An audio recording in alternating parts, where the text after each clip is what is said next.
वो कहते हैं ना कि इंसान मर सकता है लेकिन उसकी सोच और उसके किए हुए अच्छे काम हमेशा के लिए अमर हो जाते हैं। वैसा ही मैं समझता हूँ कि डॉक्टर बाबा साहेब आम्बेडकर के लिए ये बहुत ही सटीक बैठा है। बाबा साहेब आम्बेडकर का जन्म एक दलित परिवार में हुआ। दलित होने की वजह से उन्हें बहुत प्रताड़ित किया गया। डॉक्टर बाबा साहेब आम्बेडकर ने बहुत पढ़ाई की और बड़ी से बड़ी यूनिवर्सिटी जो है दुनिया की, वहां से डिग्री ली। आज मैं आपको ये बात क्यों कह रहा हूँ, क्योंकि बाबा साहेब आम्बेडकर ने हमारा संविधान लिखा था, कॉन्स्टिट्यूशन लिखा था, और वही संविधान की वजह से आपने देखा जब वोट सेरेमनी हुई हमारे पार्लियामेंट में, तो हमको देखने मिला कि कुछ लोगों ने अपनी जो रीजनल लैंग्वेज है उसमें शपथ ली, कुछ लोगों ने ईश्वर, अल्लाह या गॉड का नाम लेके शपथ ली। यही बताता है कि भारत की डेमोक्रेसी और भारत के संविधान को कोई मिटा नहीं सकता,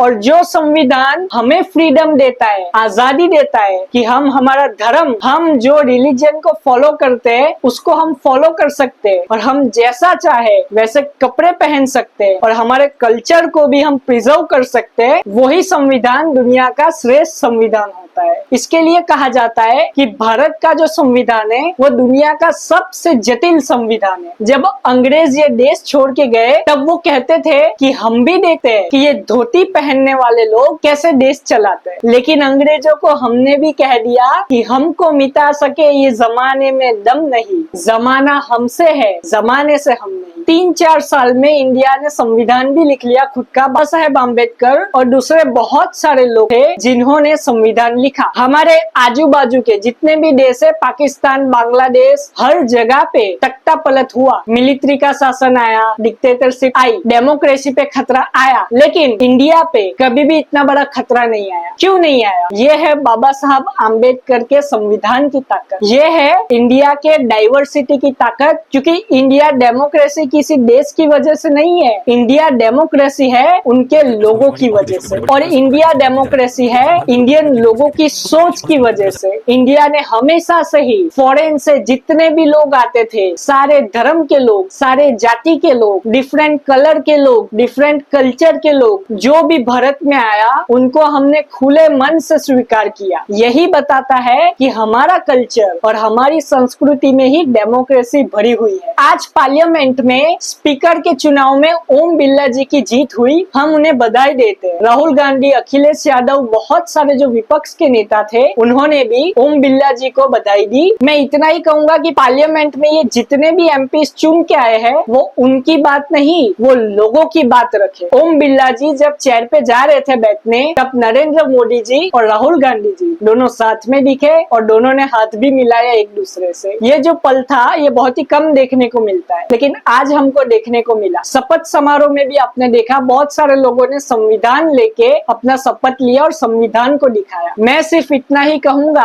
भारत का संविधान अमर रहे। जय हिंद, जय भीम।